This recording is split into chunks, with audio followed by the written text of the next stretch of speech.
Last class में हमने intensity के बारे में पढ़ा था ना, तो इंटेंसिटी हो गई थी। आज हम इंटेंसिटी से ही रिलेटेड क्या कहते हैं, एक चीज़ आप समझिए। इधर देखिए, इंटेंसिटी के न्यूमेरिकल कर लिए थे कल। अगर मान लेते हैं कहीं से लाइट आ करके किसी सरफेस पे पड़ती है, तो सरफेस पे जब पड़ेगी तो उस पर फोर्स भी लगाएगी और प्रेशर भी बनाएगी ना। तो इलेक्ट्रोमैग्नेटिक वेव जब किसी सरफेस पे आके पड़ती है तो प्रेशर और फोर्स लगाती है, तो उसका भी उसके भी बेसिस पे क्वेश्चन पूछा जाता है। तो लास्ट क्लास में जो इंटेंसिटी पढ़ा था, इंटेंसिटी के 3 फार्मूले थे। एक था पहला वाला, पावर डिवाइड बाई एरिया ना। पावर डिवाइड बाई एरिया क्या कहलाता है? इंटेंसिटी कहलाता है। दूसरा फार्मूला क्या था? एनर्जी पर यूनिट टाइम पर unit area. Energy per unit time क्या कहलाता है? पावर। और तीसरा फार्मूला बताया था टोटल एनर्जी डेंसिटी किसके पास? इलेक्ट्रोमैग्नेटिक वेव के पास, इनटू क्या होता है? Speed of light. ये भी क्या कहलाता है? इंटेंसिटी कहलाता है। अब यहां तक पढ़ाने के बाद आज हम बात करेंगे किसकी? प्रेशर की। किसकी बात करेंगे?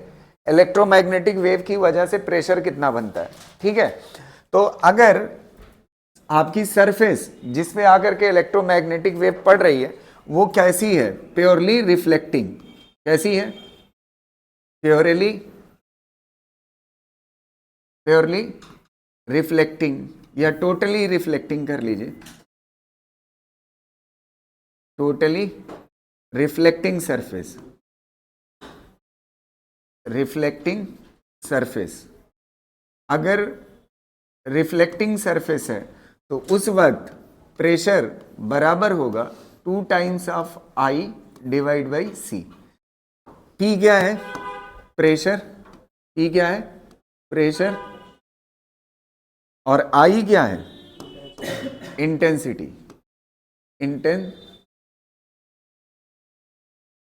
इंटेंसिटी। सी क्या है? Speed of light.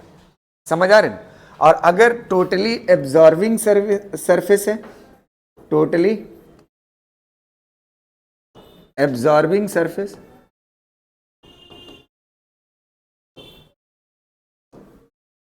अगर टोटली एब्जॉर्बिंग सरफेस है तब प्रेशर का फॉर्मूला कितने के बराबर होगा? आई बाई सी के बराबर ना। अब हम 9वीं क्लास में या 12th करते वक्त फ्लूइड मैकेनिक्स में एक फार्मूला पढ़ा होगा, प्रेशर इज इक्वल टू होता है, pressure is equal to force per unit area ना। प्रेशर इज इक्वल टू क्या होता है? Force per unit area. जब इसको उठा करके यहां पे रखोगे तो फोर्स निकल आएगा कि नहीं? तो अगर प्रेशर का फॉर्मूला आपको पता है तो आप क्या निकाल सकते हो? फोर्स निकाल सकते हो आसानी से। कर लीजिए इसको, फिर इस पे एक क्वेश्चन करते हैं।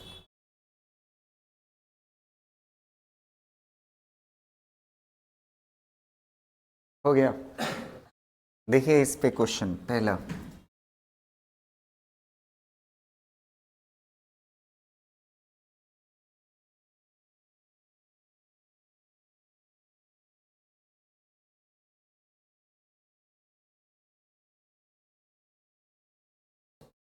एक मिनट देखिएगा, क्वेश्चन समझिएगा। लाइट विथ इंटेंसिटी, इंटेंसिटी आपको दिया हुआ है, कितनी है? 25 into 10⁴ watt per metre falls on a perfectly reflecting surface. Perfectly मतलब totally reflecting surface. Totally reflecting surface है और उस पर कैसे आके पड़ती है? नॉर्मली। तो अगर नॉर्मल पड़ती है तभी प्रेशर बनता है। समझ आ रहे हैं? अब कह रहा है if this surface area is 15 centimetre square. Surface area आपको गिवन है, कह रहा है the average force exerted on the surface is. Force पूछ रहा है तो प्रेशर इज इक्वल टू क्या होता है? अगर परफेक्टली रिफ्लेक्टिंग सरफेस है 2I डिवाइड बाई सी ना। अच्छा, प्रेशर कितने के बराबर होता है? फोर्स पर यूनिट एरिया बराबर हो जाएगा किसके? 2I बाई सी के। तो यहां से फोर्स इज इक्वल टू क्या हो जाएगा? 2I और क्या हो जाएगा? एरिया डिवाइड बाई सी। आई की वैल्यू कितना दी हुई है? इंटेंसिटी 25 इंटू 10⁴ आई हो गया, एरिया कितना दिया हुआ है 15 सेंटीमीटर स्क्वायर को किस में बदल लीजिए, मीटर स्क्वायर में, डिवाइड बाई सी की वैल्यू कितना 3 इंटू 10⁸ बस आंसर हो। ठीक है, कितना आएगा है? ठीक है, यहां तक हो गया। अब इसके बाद हम देखेंगे इलेक्ट्रोमैग्नेटिक स्पेक्ट्रम।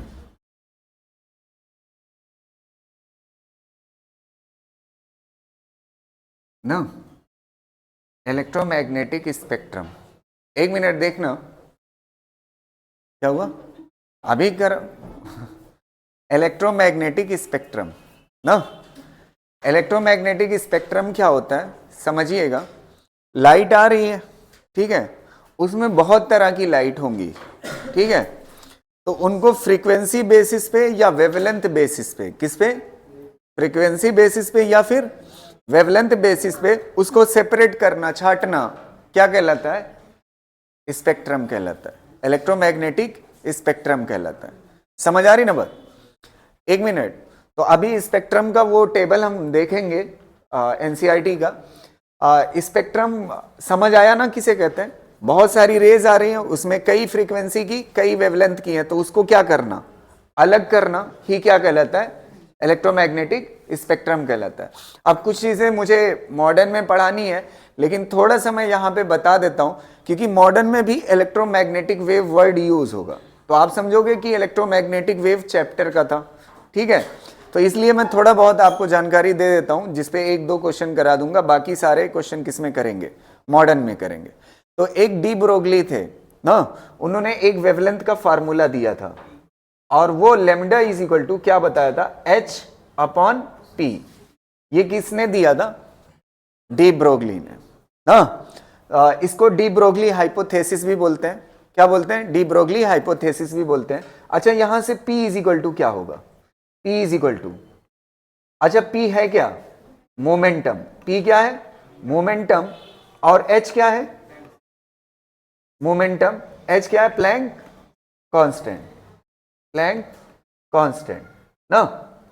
ये दो चीजें हो गई, और लेमडा क्या है, वेवलेंथ है, ये तो आप पहचानते हो, तो P इज इक्वल टू क्या हो जाएगा, H/λ ना। अब ये जानते हैं, एक मिनट, ये जो मोमेंटम है ये इलेक्ट्रोमैग्नेटिक वेव की वजह से, किसकी वजह से, इलेक्ट्रोमैग्नेटिक वेव की वजह से। लेकिन जो मैकेनिक्स में हम मोमेंटम पढ़ते थे वो होता था मास इनटू वेलोसिटी होता था, तो ये पार्टिकल नेचर की वजह से मोमेंटम, और ये किसकी वजह से है, वेव नेचर की वजह से मोमेंटम। समझ आ रही ना बात? तो इस चैप्टर में हम किसके बारे में पढ़ रहे हैं, वेव के बारे में। तो ये हो गया मोमेंटम इज इक्वल टू क्या हो जाएगा, H/λ, और हम इसको बदलते हैं P is equal to H/λ को। कल मैंने आपको बताया था एक चीज और, लेमडा इज इक्वल टू होता है वेलोसिटी इनटू टाइम पीरियड ना। तो टाइम पीरियड को आप क्या कह सकते हो, वेलोसिटी, टाइम पीरियड का उल्टा क्या होता है, फ्रीक्वेंसी, तो लेमडा इज इक्वल टू क्या हो जाएगा, V/ फ्रीक्वेंसी। और एक बात यहां पे पता चलती है, अगर किसी की फ्रीक्वेंसी कम है तो वेवलेंथ ज्यादा होगी, अगर फ्रीक्वेंसी ज्यादा है तो वेवलेंथ क्या होगी, कम होगी, तो दोनों इनवर्स रिलेशन रखते हैं एक दूसरे से। यहां तक क्लियर है ना, क्लियर रहेगा। अब यहां से देखिए, यहां पे V की जगह पे अगर मान लेते हैं वैक्यूम में चल रही है, तो V की जगह पे क्या हो जाएगा, C, और यहां पे क्या हो जाएगा, फ्रीक्वेंसी। तो लेमडा की जगह पे आप क्या पुट कर सकते हो बताइए, H डिवाइड बाई, लेमडा की जगह पे आप क्या पुट कर सकते हो, C डिवाइड बाई F। लिखने से बेहतर है कहां लिख लीजिए, ऊपर। अब आप केमिस्ट्री के चैप्टर्स जब आप पढ़ते रहोगे तो H इंटू F की जगह पे न्यू बोला जाता है, न्यू फ्रीक्वेंसी, फोटॉन के पास इतनी ही एनर्जी होती है, कितने के बराबर, H न्यू के। तो ये बेसिकली है क्या, एनर्जी है, क्या है, एनर्जी, एनर्जी डिवाइड बाई क्या चीज, speed of light is also called as momentum. समझ आ रही ना बात? अच्छा, एक चीज आप देखिए, एनर्जी के कितने फार्मूले यहां से बन जाएंगे, बढ़िया से समझिएगा, एनर्जी के फार्मूले देखिएगा, एनर्जी इज इक्वल टू, अच्छा ये energy is equal to C cut जाएगा, तो एनर्जी कितने के बराबर है, HF, या H न्यू बोलिए, F को न्यू बोला जाता है, समझ आ रहे, फ्रीक्वेंसी है ये, ठीक। तो H F is equal to क्या कहलाएगा, एनर्जी। अच्छा, एनर्जी इज इक्वल टू इस वाले दोनों को यूज करिए तो सी इधर मल्टीप्लाई में आ जाएगा तो क्या हो जाएगा, एच सी बाई लेमडा। ये भी क्या है, एनर्जी है। और आइंस्टीन ने बताया था एनर्जी कितने के बराबर होती है, एम सी स्क्वायर ना। तो ये एनर्जी के 3 फार्मूले मॉडर्न में बहुत ज्यादा इस इक्वेशन पे क्वेश्चन आते हैं। 2 ही 3 चीजें हैं मॉडर्न में, वर्क फंक्शन है और ये इक्वेशन है। समझ आ रही ना बात, क्लियर रहेगा ना। तो यहां तक कोई दिक्कत। अब एक बार हमारे साथ रट मारिएगा इस चीज को। एनर्जी इज इक्वल टू क्या होता है, H into frequency is equal to H C upon lambda is equal to M C square.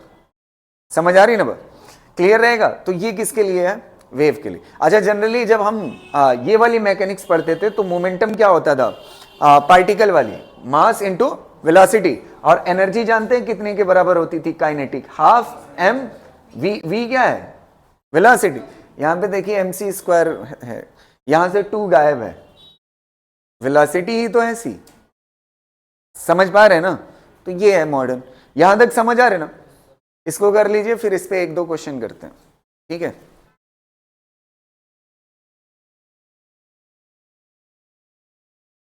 चलो देखो, इस पे, इस फार्मूले पे क्वेश्चन कराने से पहले ना, समझ आ रही ना बात, हम एनर्जी स्पेक्ट्रम को, इलेक्ट्रोमैग्नेटिक वेव स्पेक्ट्रम को देख लेते हैं। देखिएगा, ये एनसीईआरटी में आपका टेबल बना हुआ है, ठीक है। एनसीईआरटी में बना हुआ है ये टेबल, इसको बढ़िया से समझिएगा, ध्यान से सुनो। ये 2 पोर्शन ऐसे हैं जिसमें मेरी कोई खास जरूरत नहीं है। समझ आ रही ना बात।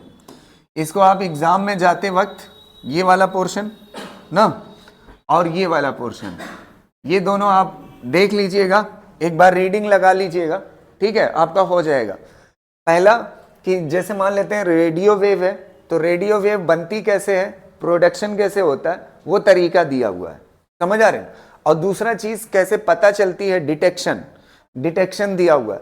तो एक बार एनसीईआरटी की ये चीजें हैं, हालांकि इस पे क्वेश्चन कभी पूछा नहीं गया है जनरली, लेकिन एक बार जाते वक्त एग्जाम से पहले देख लेना। समझ आ रही ना बात। क्वेश्चन किससे आते हैं, इस वाले पोर्शन से आते हैं। समझ आ रही ना बात। एक चीज आप देखिए, थोड़ा सा मैं यहाँ पे करेक्शन कर रहा हूं, आप करेक्शन को समझिएगा। ऐसा नहीं कि ये करेक्शन नहीं कह सकते, गलत नहीं लिखा हुआ है, खाली इसको याद रखना डिफिकल्ट है, थोड़ा सा उल्टा फील होगा, तो इसको मैं सीधा कर ले रहा हूं। समझ, जैसे 700 नैनोमीटर से, जैसे मुझे बताना हो 1 से 10 बोलना ज्यादा अच्छा लगता है या 10 से 1, 1 से 10 ना, तो ये 10 से 1 लिखा हुआ है, तो हम इसको क्या कर देंगे 1 से 10, क्योंकि वो ज्यादा अच्छे से याद रह सकता है। समझ आ रही ना बात।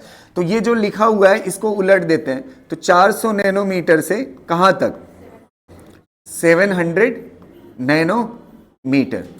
इस वाली रेस को क्या बोलते हैं, लाइट बोलते हैं।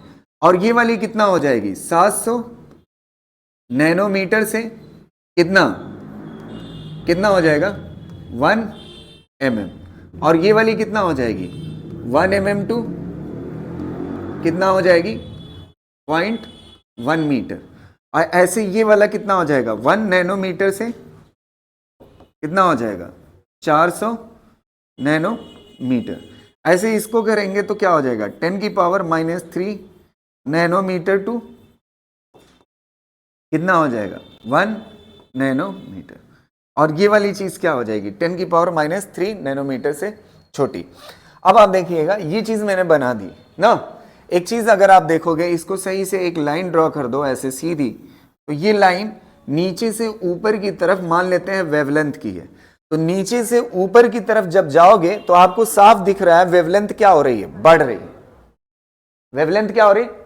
और अब देखिए आपको कितना आसान, मतलब याद रखना आसान, 10⁻³ से छोटा अगर होगा तो क्या कहलाएगा, गामा रेस। और अगर वेवलेंथ 10⁻³ से 1 नैनोमीटर के बीच में है तो क्या कहलाएगी, एक्सरे। और मतलब इस तरह से फिर 1 नैनोमीटर यहां से शुरू हो जाएगा, इस तरह से ये हो गया। अच्छा, वेवलेंथ ऊपर की तरफ क्या कर रही है, क्या कर रही है, बढ़ रही है। अच्छा, गामा मतलब वैसे भी आपको लग रहा होगा ताकतवर, वर्ड से फील आ रहा होगा, गामा मतलब ताकतवर। जिसके पास ताकत ज्यादा होगी उसके पास फ्रीक्वेंसी ज्यादा होगी। अभी आपने देखा ना, एनर्जी इज इक्वल टू क्या था, HF। अगर किसी के पास ताकत ज्यादा है तो फ्रीक्वेंसी क्या होगी, ज्यादा होगी, तो उसकी वेवलेंथ क्या होगी, उल्टा रिलेशन होता है, कम होती है। तो सबसे कम वेवलेंथ किसकी होगी, गामा की, और सबसे ज्यादा किसकी होगी, रेडियो की ना। अच्छा, वेवलेंथ से जस्ट उल्टा किसका रिलेशन है, फ्रीक्वेंसी का। तो फ्रीक्वेंसी को कैसे दिखाते हो, F से। फ्रीक्वेंसी ऊपर की तरफ क्या करेगी, इसकी वेवलेंथ क्या है, गामा की सबसे कम है ना, तो वेवलेंथ ऊपर की तरफ बढ़ रही है, तो फ्रीक्वेंसी क्या करेगी, डिक्रीज करेगी। और एनर्जी डिक्रीज या इंक्रीज, डिक्रीज करेगी। ये टेबल समझ आया, समझ पा रहे हो ना। ये वैल्यू आपको रटी रहनी चाहिए, तभी आप क्वेश्चन कर पाओगे। समझ पा रहे हो ना। एक बार देख लीजिए इस टेबल को, क्वेश्चन तो मैं करा दूंगा, कोई दिक्कत नहीं है। गामा की वेवलेंथ सबसे क्या होती है, कम, और सबसे ज्यादा किसकी होती है, रेडियो। अच्छा, एक चीज और मैं यहां पे बताऊं, दो चीजें ध्यान से सुनिएगा।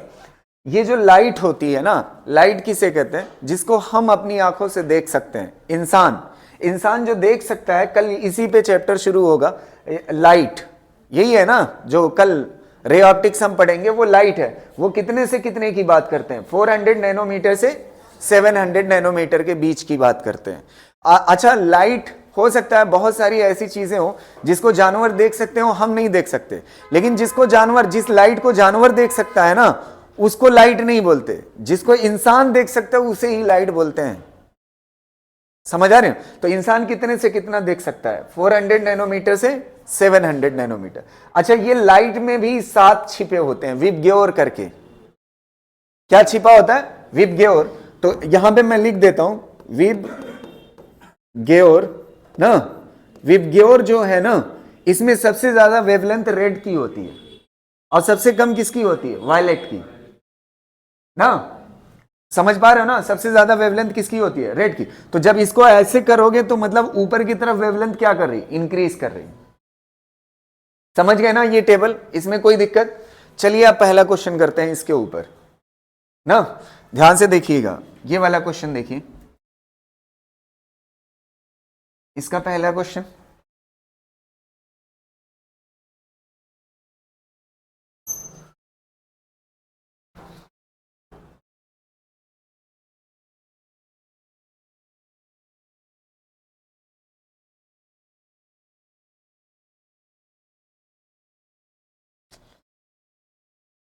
हाँ, ये वाला क्वेश्चन देखिएगा।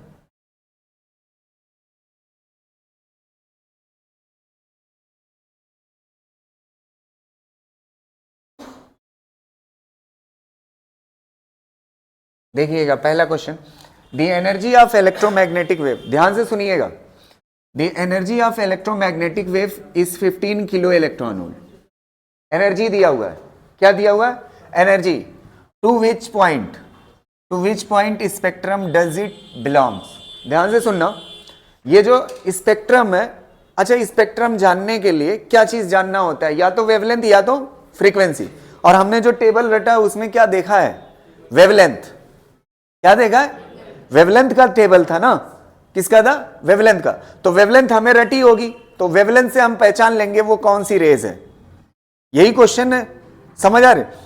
अच्छा, अभी एनर्जी का फार्मूला मैंने वेवलेंथ के फॉर्म में पढ़ाया है। एनर्जी इज इक्वल टू क्या होता है बताइए, HC अपॉन लेमडा। अब देखिए क्वेश्चन सॉल्व करने की बात है, एक मिनट इधर देखना, केमिस्ट्री में आपने पढ़ा होगा, energy is equal to HC upon lambda होता है ना। अब प्लैंक कांस्टेंट की वैल्यू रखिए, प्लैंक कांस्टेंट की वैल्यू जानते हैं कितना होती है, 6.67 into 10 to the power -34 unit, joule per second नहीं, जूल सेकंड।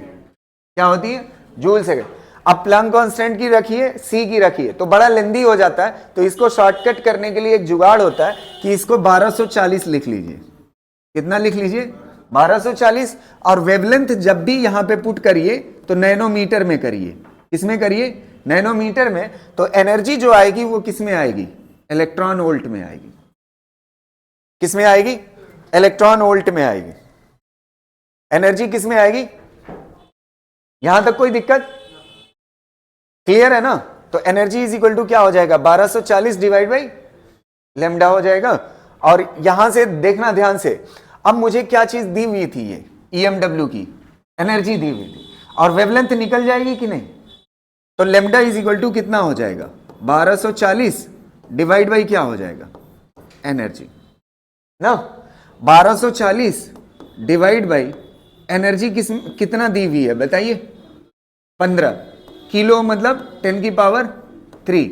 इसको सॉल्व करिए, देखिए कितना आ रहा है, कितना आ रहा है,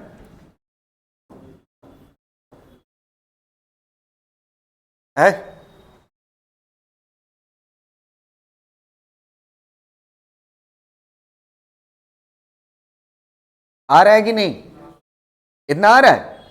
और ये यूनिट क्या होगी, नैनो मीटर, क्या होगी, नैनोमीटर। सुनिएगा, 1 मिनट रुक जाइए, नैनोमीटर आएगा ना, समझ आ रही ना।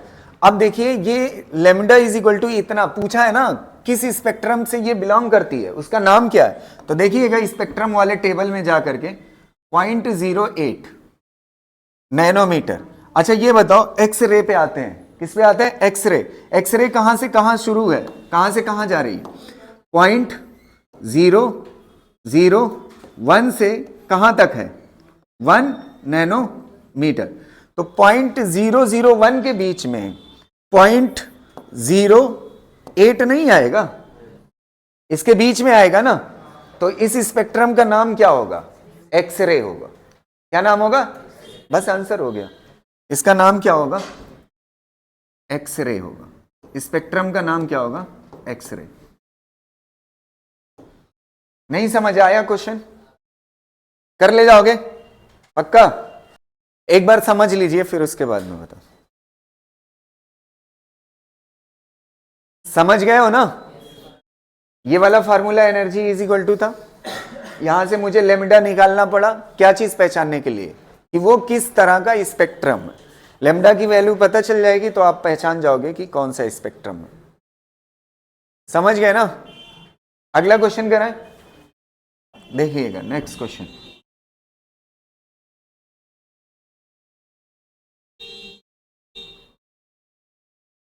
ये देखो क्वेश्चन, 1 मिनट, इस क्वेश्चन में देखिए दिमाग कैसे लगाएंगे, ध्यान से। ये 4 रेज दी हुई है और कहा है कि मैच दी कॉलम का क्वेश्चन है, किसका है, मैच दी कॉलम का। अच्छा सबसे छोटी वेवलेंथ किसकी होती है, गामा की, और सबसे ज्यादा किसकी होती है, रेडियो की, और रेडियो के जस्ट नीचे कौन है, माइक्रो है। तो सबसे पहले इन सब में से चेक करिए सबसे ज्यादा वेवलेंथ किसकी है, इसकी ना, सबसे ज्यादा वेवलेंथ है। अच्छा सबसे ज्यादा वेवलेंथ किसकी होती है बोलिए आप, रेडियो। तो रेडियो कहां है, यहां पे, तो तीसरे का कौन सा हो गया, हाँ सी का कौन सा है, सी का पहला है, सी का कौन सा है, पहला है। थोड़ा सा यहां तक क्लियर है, बता तो सही रहा हूं, ठीक है। अब इसके बाद दूसरा देखिएगा, दूसरा कौन सी होती है, माइक्रोवेव, मतलब रेडियो के नीचे कौन है, माइक्रो। तो इससे कम वाली कौन सी है बताइए, ये वाली ना, तो इसका माइक्रो का कौन सा सही हो जाएगा, चौथा। अब देखिए ए का चौथा किसमें है, इसमें है, और इसमें ए का दूसरा, इसमें ए का मतलब ये तो 100% होगा, समझ आए। अब इसके बाद कौन कौन सी, अच्छा सबसे कम किसकी होती है, तो सबसे कम इन दोनों में कौन है, ये वाली सामने हो जाएगी ना, और बचा कौन सा है, ये वाला। क्लियर रहेगा ना, एक बार देख लीजिए क्वेश्चन को, हो जाएगा ना। एक क्वेश्चन और कराते हैं, ये वाला देखिएगा,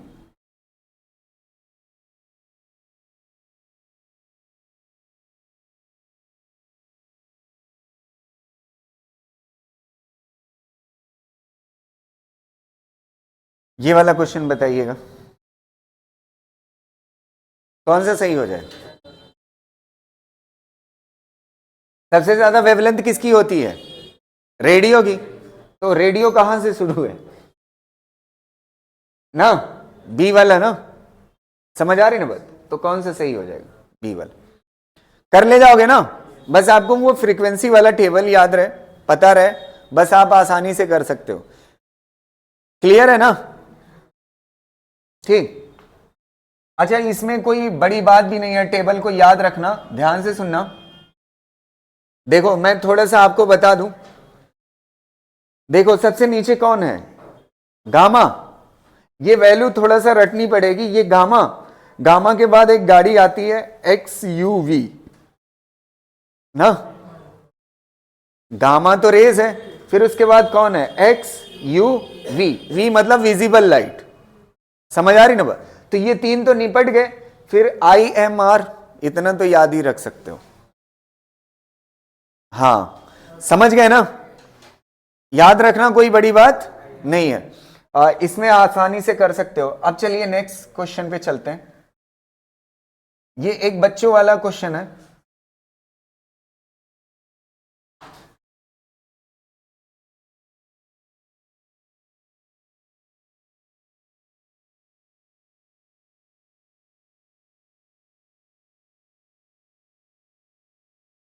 ठीक है।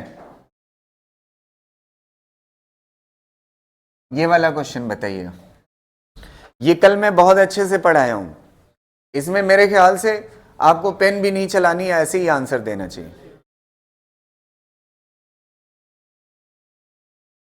Ratio of average electric energy, average electric energy कितने के बराबर होती है, average electric energy, average electric energy जो होती है कितने के बराबर, 1/4 एप्सिलॉन नॉट ई नॉट का होल स्क्वायर, और एवरेज, टोटल एवरेज मतलब इलेक्ट्रोमैग्नेटिक की, तो 1/2 एप्सिलॉन नॉट ई नॉट का होल स्क्वायर। ये क्या हो जाएगा, कैंसिल, 1/2 ऊपर चला जाएगा, ये 2 ऊपर चला जाएगा, तो 2/4 कौन सा आंसर हो, समझ आ रही ना बात। ये कल पढ़ाया था मैंने, इलेक्ट्रिकल के पास जितनी एनर्जी होती है, इलेक्ट्रिक फील्ड के पास जितनी एनर्जी होती है उतना मैग्नेटिक, फिर दोनों जोड़ दो तो क्या आ जाती है, टोटल। तो एक के पास इतना होती है, इतना ही दूसरे के पास होगी, दोनों को जोड़ोगे तो टोटल इतना आएगी, समझ गए ना, कर ले जाओगे, ये पढ़ाया हूं। अगला भी क्वेश्चन बहुत ही सिंपल सा है, ठीक है, ये वाला देखिएगा।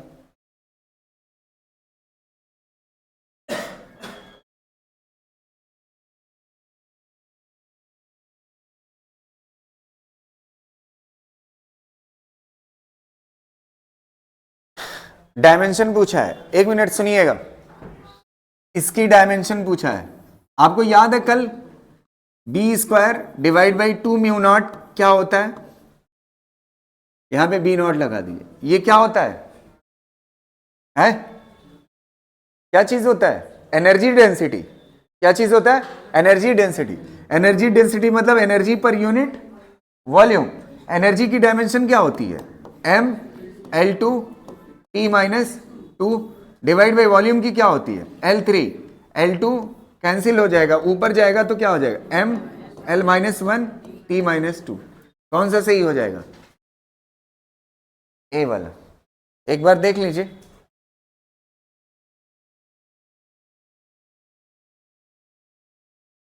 समझ आ रही ना बात, क्लियर रहेगा। अब बात करते हैं, एक छोटा सा टॉपिक है पॉइंटिंग फैक्टर, कर लिए ना, हेडिंग डालिएगा पॉइंटिंग फैक्टर, इस थ्योरी को आप लिख लीजिएगा,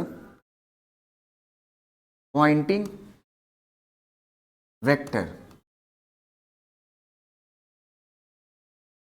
वेक्टर या फैक्टर, वेक्टर, पॉइंटिंग वेक्टर, ध्यान से सुनिएगा, पॉइंटिंग वेक्टर क्या होता है, एक मिनट समझिएगा। पॉइंटिंग वेक्टर जो होता है ना, वो किसकी डायरेक्शन बताने के लिए होता है, इलेक्ट्रोमैग्नेटिक वेव की, सुन रहे हो ना, पॉइंटिंग वेक्टर किसकी डायरेक्शन बताता है, इलेक्ट्रोमैग्नेटिक वेव की। तो ये पॉइंटिंग वेक्टर जो होता है वो डायरेक्शन बताने के लिए होता है किसका, EM/W की ना, और ये होता कितने के बराबर है, ये S से दिखाया जाता है, किससे दिखाया जाता है, S से, E×B डिवाइड बाई कितने के बराबर होता है, म्यू नॉट के ना, म्यू नॉट आप जानते हो परमिएबिलिटी है, E क्या है, इलेक्ट्रिक फील्ड बी क्या है, मैग्नेटिक फील्ड एस क्या है, पॉइंटिंग फैक्टर, और ये किसकी डायरेक्शन बताएगा, EMW की, इलेक्ट्रोमैग्नेटिक वेव। रुकिएगा, सुन लीजिए पहले, और ये क्वेश्चन हर कोई सीख ले एक बार, ठीक है, कभी गलती नहीं होगी। देखो इलेक्ट्रोमैग्नेटिक वेव की जो डायरेक्शन होगी वो E क्रॉस B की तरफ होगी। मान लेते हैं E एक वेक्टर है और B एक वेक्टर है, क्रॉस मतलब होता है दोनों परपेंडिकुलर होंगे, दोनों क्या होंगे, परपेंडिकुलर। जैसे मिसाल के तौर पे ये हो गया E और ये हो गया B, ये हो गया B ना, ठीक।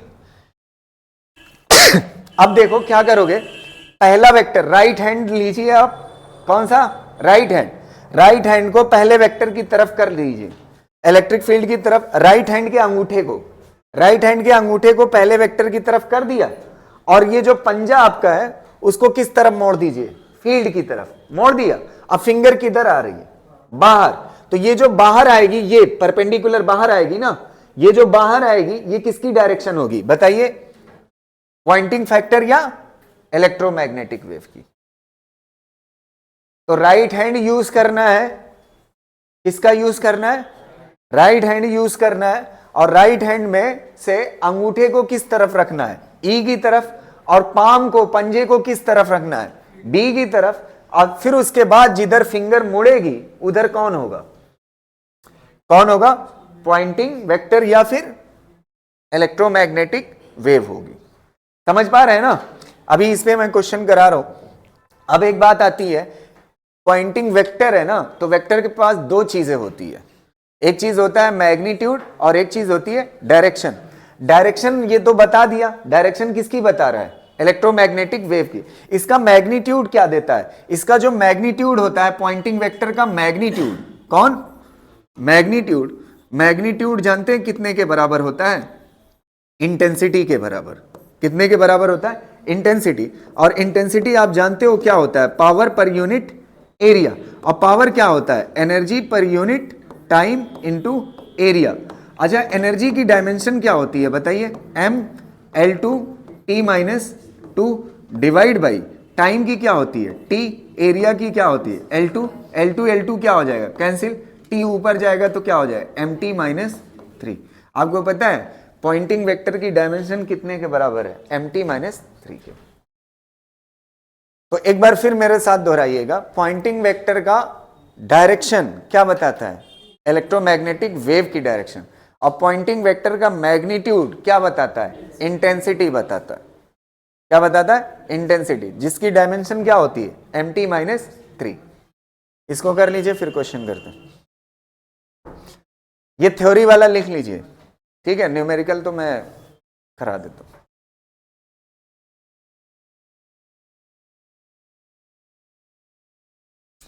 लिख चुके ना, है, चलिए इस पे पहला क्वेश्चन करते हैं।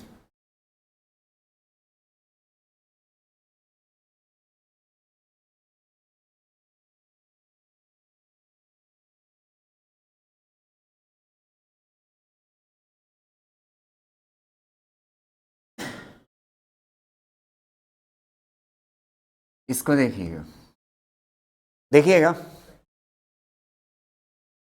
इन an electromagnetic wave electric field vector and magnetic field vector are given by. देखिएगा, सबसे पहले इलेक्ट्रिक फील्ड किस डायरेक्शन में है, आई मतलब एक्स डायरेक्शन, इधर एक्स है, इधर क्या है, वाई है। एक मिनट सुनना, इधर एक्स है, इधर वाई है, तो इधर क्या है, बाहर की तरफ जेड है, अंदर की तरफ क्या होगा, माइनस जेड। इधर x है तो इधर क्या होगा, माइनस एक्स, ऊपर y है तो नीचे माइनस। अब देखना इलेक्ट्रिक फील्ड किधर है, x की तरफ, पहले अंगूठा कर लीजिए, और फिर उसके बाद मैग्नेटिक फील्ड किधर है, E क्रॉस B होता है ना, E cross B, E cross B करना है तो E की तरफ क्या हो जाएगा, अंगूठा x की तरफ हो गया, और फील्ड, मैग्नेटिक फील्ड किधर है, इधर। बे यार देखो तो K लिखा हुआ है, K किधर होता है, बाहर ना, तो बाहर की तरफ करने के लिए ऐसे पंजा करना पड़ेगा ना। अब देखिए अंगूठा ई की तरफ और ये फील्ड की तरफ, किधर आ रहा है, नीचे, तो ऊपर क्या है प्लस वाई, नीचे क्या है माइनस वाई, कौन सा हो जाएगा, समझ आ रही ना बात, क्लियर रहेगा ना। एक मिनट, यहां तक हो गया कि नहीं? नेक्स्ट क्वेश्चन कराएं, देखिएगा, अगला बताइएगा, रुक जाइए, ये वाला क्वेश्चन देखिए। इसको देख के डरिएगा नहीं, मैग्नेटिक फील्ड आपको दिया हुआ है ना, आपसे कह रहा है इलेक्ट्रिक फील्ड की कौन सी इक्वेशन सही है, ध्यान से सुनिएगा। अच्छा, ये वाला हिस्सा क्या कहलाता है? B naught. तो ऐसे ही यहां पे ये वाला हिस्सा क्या कहलाएगा? ई नॉट। ई नॉट निकाल सकते हैं हम, E naught divide by B naught is equal to क्या होता है? सी। तो E naught is equal to क्या हो जाएगा? C into B naught. C की वैल्यू कितने के बराबर होती है?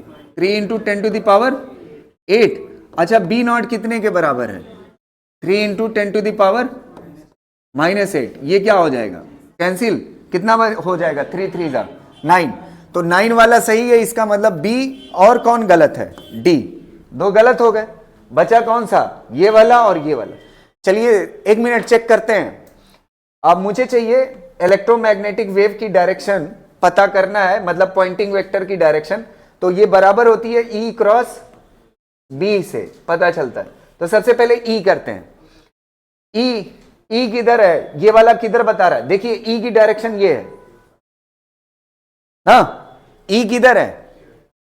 के की तरफ। अच्छा, के किधर होता है? बना देते हैं, एक्स वाई, और ये बाहर की तरफ क्या होगा? जेड होगा ना, और इसी को क्या बोलते हैं? के। तो के की तरफ इलेक्ट्रिक फील्ड है, तो इलेक्ट्रिक फील्ड की तरफ अंगूठा कर दिया, के की तरफ। अच्छा, मैग्नेटिक फील्ड किधर है? पढ़िए, किस तरफ है? मैग्नेटिक फील्ड किधर है? आई की तरफ। तो के की तरफ अंगूठा, आई इधर है ना, तो पंजा किधर आ रहा है? अच्छा, ये किसकी डायरेक्शन होगी? वेव की। किस तरफ होगी वेव? ऊपर, मतलब कौन सा? वाई डायरेक्शन ना। अच्छा, यहां से पढ़िए, ये जो इलेक्ट्रिक फील्ड की इक्वेशन है, इससे तो ये पता चल रहा है ना, इस ऑप्शन से देखिए, वाई भी प्लस में है, टी भी प्लस में है। अगर टी के साथ प्लस और वाई के साथ प्लस है, मतलब दोनों का साइन क्या है? सेम है। तो वेव किधर चलेगी? निगेटिव वाई में। और ये किधर बता रहा है? तो इसका मतलब ये क्या है? गलत। इसको चेक करिए, ये किधर है वेव? इलेक्ट्रिक फील्ड किधर है? इलेक्ट्रिक फील्ड किधर है? माइनस के मतलब अंदर, ठीक है। और मैग्नेटिक फील्ड किधर है? एक्स की तरफ, पंजा हो गया। अब वेव किधर आ रही? नीचे, और नीचे मतलब -y। अच्छा, ये क्या बता रहा है इक्वेशन? किधर जाएगी वेव? -y ना, इसका मतलब ये सही है। समझ आ रही ना? ये किस पे क्वेश्चन था? डायरेक्शन पे। नहीं समझ आया? समझ आया कि नहीं? हो जाएगा ना? देखो, कुछ लोग सुस्त हो गए। हो जाएगा पक्का। मैंने आपको बताया था ना, अगर टी और पोजीशन की क्या हो जाए, साइन सेम हो जाए, तो किधर से चलती है? नेगेटिव में, अपोजिट में। और अगर साइन डिफरेंट हो तो किधर चलती है? पॉजिटिव में। तो ये तो आपको पता ही है, कल पढ़ाया था। तो ये डायरेक्शन पे हो गया, पॉइंटिंग वेक्टर पे हो गया। एक क्वेश्चन का और जवाब दीजिएगा इस पे, ये बहुत बच्चों वाला क्वेश्चन है।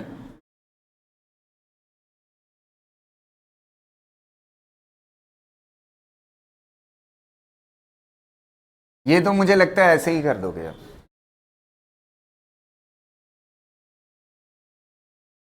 A plane electromagnetic wave propagating along y direction can have the following pair of electric field and magnetic। किधर है वेव? किधर चल रही है? y में। तो इलेक्ट्रिक फील्ड और मैग्नेटिक फील्ड किधर होनी चाहिए? z और x में। तो z और x वाला पेयर देखिए, समझ आ रही ना बात? या तो इलेक्ट्रिक फील्ड x में हो, मैग्नेटिक फील्ड z में हो, या तो इलेक्ट्रिक फील्ड z में हो, मैग्नेटिक फील्ड x में हो। कर ले जाओगे तो मुझे नहीं लगता कि इसमें कोई दिक्कत है। अगला देखिएगा, next.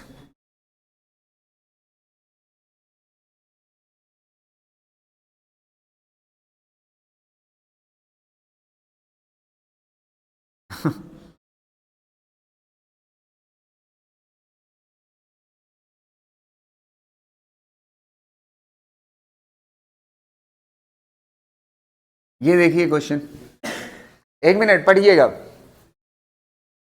Given below are two statement, electromagnetic wave are not deflected by electric and magnetic field. एक मिनट ध्यान से सुनना मेरी बात, बढ़िया से सुनिएगा मेरी बात। अगर आपके पास इलेक्ट्रिक फील्ड है, अच्छा इलेक्ट्रिक फील्ड में कौन सा पार्टिकल अफेक्टेड होता है? अगर कोई अनचार्ज पार्टिकल मैं रखूं तो इस पे इफेक्ट पड़ेगा। इलेक्ट्रिक फील्ड किसको इफेक्ट डालती है? चार्ज पार्टिकल को। किसको डालती है? तो सबसे पहली बात, इलेक्ट्रोमैग्नेटिक वेव जो होती है वो अनचार्ज होती है। कैसी होती है? तो अनचार्ज चीज को इलेक्ट्रिक फील्ड अफेक्ट डालती है? नहीं डालती। समझ आ रहे? अच्छा मैग्नेटिक फील्ड अगर आपके पास हो, कहीं पे मैग्नेटिक फील्ड हो और उसमें कोई चार्ज पार्टिकल हो, चार्ज के साथ साथ एक और शर्त पूरी होनी चाहिए कि वो चलना चाहिए। क्या चाहिए? अब इलेक्ट्रिक फील्ड और मैग्नेटिक क्या कहते हैं, इलेक्ट्रोमैग्नेटिक वेव किससे बनी होती है? इलेक्ट्रिक फील्ड और मैग्नेटिक फील्ड। तो ये चल तो रही है लेकिन इसके पास चार्ज, तो दोनों फील्ड का इफेक्ट होगा? नहीं होगा। तो यहां पे क्या लिखा हुआ है? Electromagnetic wave are not deflected by electric magnetic field. ये बात सच है। डिफ्लेक्ट क्यों होगी भाई जब उस पर चार्ज ही नहीं है? समझ आ रही? तो ये बात क्या हो गई? सही हो गई। दूसरा स्टेटमेंट देखिए, दूसरा स्टेटमेंट कह रहा है the amplitude of electric field and magnetic field in electromagnetic waves are related to each other। अच्छा इलेक्ट्रिक फील्ड और magnetic field E naught divide by B not कितने के बराबर होता है? C के बराबर। तो इसको इधर लाइए, E naught divide by B naught क्या आएगा? Root mu naught divide by epsilon naught. अच्छा ये बताओ C कितने के बराबर होता है? 1 divide by root mu naught. अगर ये लिखा होता तो कुछ दाल गल जाती। ये तो म्यू को किधर कर दिया है। तो ये सही है या गलत? गलत है। तो क्या हो जाएगा बताइए? स्टेटमेंट कौन सा सही है? डी वाला। स्टेटमेंट 1 इज ट्रू बट सही है। समझ गए ना? पहला सही है, दूसरा क्या है? गलत है। अच्छा ये बात जरूर लिख लीजिएगा कॉपी में, एक और ऐसे थ्योरेटिकल क्वेश्चन पूछ दे अगर इलेक्ट्रोमैग्नेटिक वेव चार्ज पार्टिकल है या चार्ज होती है या अनचार्ज, तो आपका जवाब क्या होगा? अनचार्ज होती है। इसीलिए इलेक्ट्रिक फील्ड मैग्नेटिक फील्ड उसे इफेक्ट नहीं करती है। क्लियर रहेगा? नेक्स्ट देखते हैं। इसको हो गया ना, समझ गए? एक और असर्शन रीजन का देखिएगा, ये बताइएगा। हाँ स्टेटमेंट है A time varying electric field, पढ़िए। A time varying electric field is a source of changing magnetic field। Time varying electric field अगर है तो उसकी वजह से क्या बनती है? Magnetic field. अब मैग्नेटिक फील्ड अगर वाइस वर्सा मतलब उसका उल्टा, मैग्नेटिक फील्ड अगर वेरी करती है तो क्या बनती है? Electric field. ये बात सच है, पढ़ाया है मैंने। इलेक्ट्रिक फील्ड के वेरिएशन से क्या बनती है? मैग्नेटिक फील्ड, और मैग्नेटिक फील्ड के वेरिएशन से इलेक्ट्रिक फील्ड। ये बात सच है। दूसरी देखिए, in a material medium the electromagnetic wave travel with a speed of इतना। सही है ये? मटेरियल में जब चलेगा तो v इज इक्वल टू होगा 1 अपॉन एप्सिलॉन मीडियम और म्यू मीडियम होगा। और ये तो क्या लिखा हुआ है? वैक्यूम वाली इक्वेशन। तो ये बात क्या है? गलत है। तो इसके लिए भी स्टेटमेंट 1 इज ट्रू और सेकेंड इज फॉल्स। समझ आ गई बात? तो इसको भी देख लिया। एक क्वेश्चन और है लास्ट आज का, फिर उसके बाद एक क्वेश्चन मैं अपनी तरफ से कराऊंगा बस।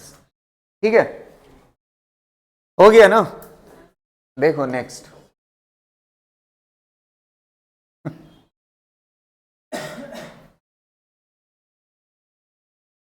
ये वाला देखिए। देखो the frequency of electromagnetic wave. एक मिनट, इसमें हो सकता है अगर आप गूगल करो तो मुझ पे शक कर सकते हो इस क्वेश्चन पे। मैं आंसर थोड़ा सा दूसरा बताऊंगा, विथ रीजन भी बताऊंगा, कोई दिक्कत नहीं है। ठीक है? The frequency of electromagnetic wave which is best suitable to observe particle of radius इतना। कोई पार्टिकल है जिसकी रेडियस इतना है। समझ आ रही है? तो सबसे पहले रेडियस को डायामीटर। एक मिनट रुक जाओ, अबे ध्यान से समझो, ये अच्छा क्वेश्चन है। ये रेडियस दिया हुआ है पार्टिकल की, रेडियस को किस में बदल लेते हैं? डायामीटर में। तो डायामीटर में बदलने के लिए 2 से क्या कर दीजिए? मल्टीप्लाई।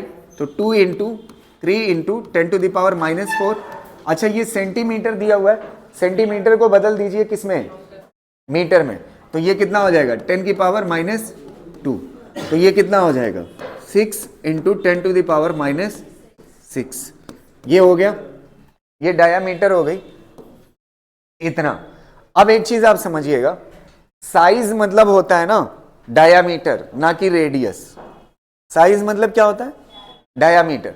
अब देखिए ये उसी पे बेस्ड है क्वेश्चन जो हमने एनर्जी वाली इक्वेशन पढ़ी थी, the frequency of electromagnetic wave which is best suitable. आपसे क्या पूछ रहा है, फ्रीक्वेंसी, क्या चीज पूछ रहा है, फ्रीक्वेंसी। तो फ्रीक्वेंसी का फॉर्मूला अभी आपने पढ़ा था, लेमडा इज इक्वल टू क्या होता है, सी अपॉन फ्रीक्वेंसी, यही पढ़ा था ना। तो फ्रीक्वेंसी इज इक्वल टू क्या होगा, ई बाई लेमडा। अब ध्यान से देखना, मेरी बात को समझना बढ़िया से, और थोड़ा सा इस क्वेश्चन की फील भी नहीं आता बच्चों को है क्या क्वेश्चन, तो इसलिए थोड़ा सा समझने की कोशिश करना। सी की वैल्यू कितना होता है 3 इंटू 10 टू द पावर 8, और यहां पे साइज, ये जो पार्टिकल की साइज है, साइज मतलब वेवलेंथ, साइज मतलब क्या, वेवलेंथ, तो इसकी साइज यहां पे वेवलेंथ की जगह पे पुट हो जाएगी 6 इंटू 10 टू द पावर कितना -6, तो ये 10 की पावर 14 आएगा, तो लड़का समझता है 10 की पावर 14 वाला आंसर सही है। एक मिनट समझना, बी वाला कौन सा, डी वाला भी नहीं होगा, ध्यान से सुनिएगा मेरी बात। कह रहा है the frequency of electromagnetic wave which is best suitable to observe particle of radius इतना, रेडियस की जगह पे किस में बदल दिया है, डायामीटर में, तो इससे क्या बन गई है, साइज ऑफ द पार्टिकल, क्या बन गई, साइज ऑफ द। अब देखना, ये मान लेते हैं ये रास्ता है, इस रास्ते में एक पार्टिकल है ये ना। अच्छा ये बताओ, अगर इतनी बड़ी वेव ऐसे चलने वाली वेव ऐसे जाएगी, तो हो सकता है इससे पता ही ना चले, टकराए ही नहीं ना, और अगर ऐसे छोटी वाली जाएगी तब ना, तो कोशिश क्या होनी चाहिए, कौन सी वेव टकराने के, ये पार्टिकल डिटेक्ट कब होगा कि रास्ते में है, कब पता चलेगा। ये खाली मैं समझाने के लिए मतलब ये बात कह रहा हूं ताकि इस क्वेश्चन का फील आ जाए, सही गलत से हमें कोई लेना देना नहीं है, समझ आ रहे, बस इसको फील करिएगा। अच्छा ये वेव जैसे जितनी छोटी होती जाएगी उतना ज्यादा चांसेस है डिटेक्ट करने का, समझ आ रहे हो। तो इससे पता चलता है जो ये पार्टिकल की साइज है उससे, उस साइज से छोटी वेवलेंथ की जितनी वेव होगी इस पार्टिकल को डिटेक्ट कर लेगी ना, और इसकी साइज से, पार्टिकल की साइज से जो बड़ी होगी वो वेवलेंथ डिटेक्ट हो सकता है ना कर पाए। तो पार्टिकल, ये जो वेवलेंथ है इससे क्या होनी चाहिए, मतलब ये जो साइज लिखी हुई है इससे क्या होनी चाहिए, छोटी। तो ये आंसर जो आ रहा है ये कितना आएगा, सॉल्व करोगे 0.5 इंटू 10 टू द पावर कितना आएगा 14, ये क्या चीज है, फ्रीक्वेंसी। तो वेवलेंथ इससे क्या होनी चाहिए, साइज से छोटी, तो फ्रीक्वेंसी इससे क्या होनी चाहिए, ज्यादा, तो ज्यादा वाला ऑप्शन ये है, समझ आ रही ना बात। आपका ये आंसर नहीं होगा 14 वाला, क्लियर रहेगा ना।